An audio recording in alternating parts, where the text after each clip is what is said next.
Hello friends, कैसे हो आप सब। आज मैं आपको कुछ टिप्स दूंगी सिलाई के बारे में। जो बिगनर हैं, सिलाई बहुत कम करना जानते हैं, नया नया सीख रहे हैं सिलाई करना, तो उनके लिए कुछ टिप्स हैं जो मैं आपको दूंगी। अगर आपके पास कोई नहीं है, बिना कारीगर के आप घर में ही मशीन को सुधार सकते हो। मेरी टिप्स नंबर 1 ये है, अगर आपकी बूट के अंदर धागा फंस जाए तो सबसे पहले आप इस तरीके से धागे को निकालिए और मशीन को उल्टा चलाइए। इस तरीके से उल्टा चलाइए, ना तेल डालना है ना कुछ करना है, इस तरीके से उल्टा चलाना है। उल्टा चलाने से ये होगा, आपको जो धागा होगा वो बाहर की तरफ फेंक जाएगा। अगर आप यही मशीन धागा फंसा हुआ होगा और सीधा चलाओगे तो धागा उल्टा अंदर फंस जाएगा। तो ये है आज मेरी पहली टिप्स नंबर 2 ये है, मान के चलिए आपकी सुई टूट गई है और आपको सुई लगाना नहीं आती है, तो सुई के अंदर 2 तरह के पॉइंट होते हैं। एक तो होता है गोलाई होती है एक तरफ से, और एक तरफ से होता है चपटा हिस्सा। तो ये जो आपको ये देख रहे होगे, इस सुई में ये जो लाइन दिख रही है, इसके अंदर है सुई का चपटा हिस्सा और ये बाहर की साइड है। यानी कि इस साइड रखेंगे हम चपटा हिस्सा और इस साइड रखेंगे हम मशीन सुई का गोल हिस्सा। ठीक है। और दूसरी बात, अब कैसे पता करें कि हमारी सुई परफेक्ट लगी हुई है, तो सबसे पहले हमें क्या करना है, सुई को ऐसे लगाना है, उठाना है, और ये हमारी उंगली है, ये हाथ है, हमारे हाथ की ये वाली उंगली को इस तरीके से रख के देखना है। अगर हमारी सुई उंगली के अंदर सुई नहीं दब रही है या परफेक्ट लगी है, हमें ऐसा लग रहा है कि हाँ बढ़िया है, ना ऊंची हो रही है ना जो उंगली में चुभ रही है, तो यानी कि हमारी परफेक्ट सुई लगी हुई है। इस तरीके से देखिए, ये हमारी तरीका है ये सुई का कि हाँ ये सुई सही तरीके से लगी हुई है। अब हमारी बारी आती है सिलाई पर। जब हम सिलाई शुरुआत करते हैं और सिलाई का एंड करते हैं, तो हमें सिलाई को लॉक करना होता है। कई बार होता है कि मशीन चलाते हैं और ऐसे इस तरीके से बूट उठाते हैं हम लोग, और फिर आगे और पीछे कपड़ा करके और फिर करते हैं। ऐसा ना करते हुए चलती ही मशीन में इस बूट को इस तरीके से लोगे, मशीन चलती ही रहेगी। इस तरीके से बूट लोगे तो ये बूट आपकी सिलाई उल्टी जाएगी, और इसी बूट को ऊपर कर दोगे तो ये आपकी हो जाएगी आगे पीछे। यानी कि जब हम लॉक करते हैं, इसी को हम आगे और पीछे करेंगे तो हमारी सिलाई लॉक हो जाएगी। देखिए, मैं एक आपको एग्जांपल बताती हूँ। देखिए, अभी हमारी तरफ सिलाई चल रही है नॉर्मल। ठीक है। अब हम इस बूट को ढीला करके नीचे करेंगे, उल्टी चलने लगी।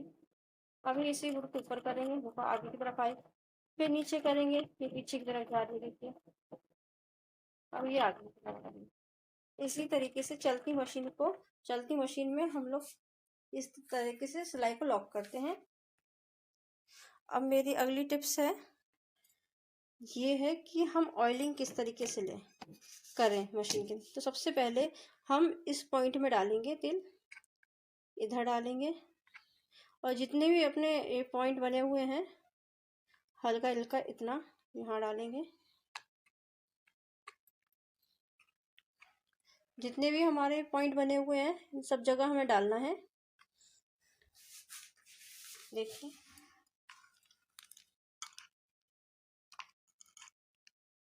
ये सभी पॉइंटों में हमें इस तरीके से हमें डालना है।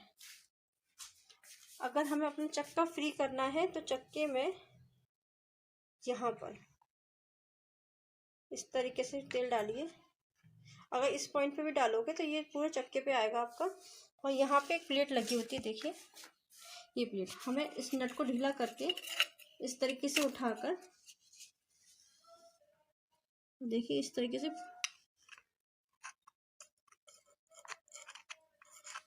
ऑयलिंग करनी चाहिए। अगर आप ऊपर के ही हिस्सों पे आप डाल देते हैं तेल को, ऑयल को, तो आपकी अंदर आप ये सोचो कि आपको पैरदान उतारना पड़ेगा मशीन को, तो आपको ज़रूरत नहीं पड़ेगी पैरदान उतारने की, क्योंकि ये सारे पॉइंट ऐसे हैं कि ये सारे पॉइंट आपके नीचे तक जाते हैं मशीन के पुर्जों तक। तो मेरी नेक्स्ट टिप्स ये है, मान के चलिए आपकी पैरदान मशीन है तो, और किसी किसी की हैंड वाली मशीन है, तो हैंड वाली मशीन को पैरदान कैसे बनाएं। देखिए यहाँ पे मेरा हत्था लगा हुआ है मशीन में, ये देखिए ये हत्था लगा हुआ है। अगर हम इस पॉइंट को देखिए, इस पॉइंट को इस तरीके से दबा देते हैं तो ये हमारी, ये देखिए ये हमारी हाथ वाली मशीन चालू हो गई। पैरदान पे ही हम हाथ वाली मशीन से काम कर सकते हैं। अगर मान के चलिए हमें ये हत्था जड़ से नहीं निकलवाना है तो आप इस पॉइंट को लीजिए, देखिए इस पॉइंट को लीजिए पीछे से, इस तरीके से, मतलब यहाँ से उंगली डालिए और इस यहाँ से दबा, इस तरीके से दबा दीजिए तो आपका ये पॉइंट है जो, एक सेकेंड, ये पॉइंट है ये निकल जाएगा। सेम इसी के अगर आपको हाथ वाली मशीन बनानी है तो इसको ये पॉइंट इस तरीके से दबा दीजिए और निकालना है तो इस तरीके से निकालिए। तो यानी कि एक ही मशीन से हम पैरदान का और हाथ वाला दोनों ही काम कर सकते हैं। नेक्स्ट टिप्स मेरी ये है कि मशीन में धागा कैसे डालें। कई लोग ऐसे होते हैं जो बिगनर है, ये वीडियो स्पेशली उनके लिए, और आने को तो सब कुछ बहुत कुछ आता है, बस मैं उनके लिए ये वीडियो बनाई है जिनको बहुत तकलीफ होती है और शुरुआत कर रहे हैं सिलाई की, सिर्फ उनके लिए। तो ये सबसे पहले ये पॉइंट है,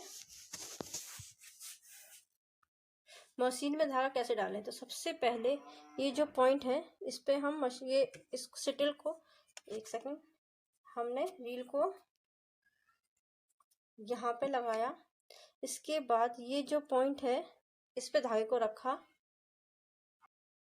इसके बाद ये जो रिंग है इस रिंग को बाहर की तरफ से इस तरीके से, इस तरह से घुमाया, और ये जो ये चीज है ये उठ रही है ऊपर की तरफ, इसके अंदर डाला। अब डायरेक्ट हम अगर इसमें डालना चाहो तो इधर डाल सकते हो, और नहीं डालोगे तो भी चलेगा, और डायरेक्ट सी में डाल दी। इसको स्किप भी कर सकते हो और इसमें डालना चाहो इस पिन के अंदर, इस पिन में डाल के और आप सिलाई कर सकते हैं। देखिए,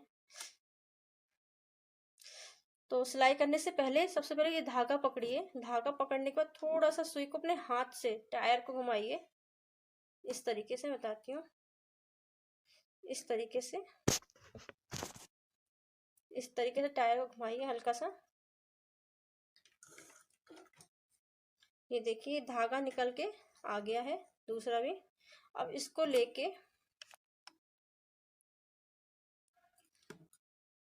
इस दोनों धागों को लेके पीछे कर दीजिए। अब इसके बाद सिलाई कीजिए। ऐसा करने पे हमारा मशीन में धागा नहीं बिधेगा, और ऐसा नहीं करोगे तो अधिकतर चांस है धागा बिधने के।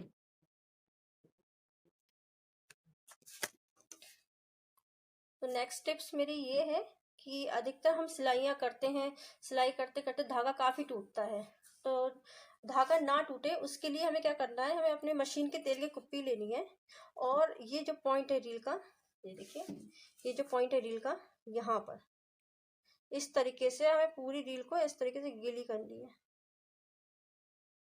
देखिए हमने गीली कर दी है ऊपर का, इसी तरीके से हमें यहाँ करना है।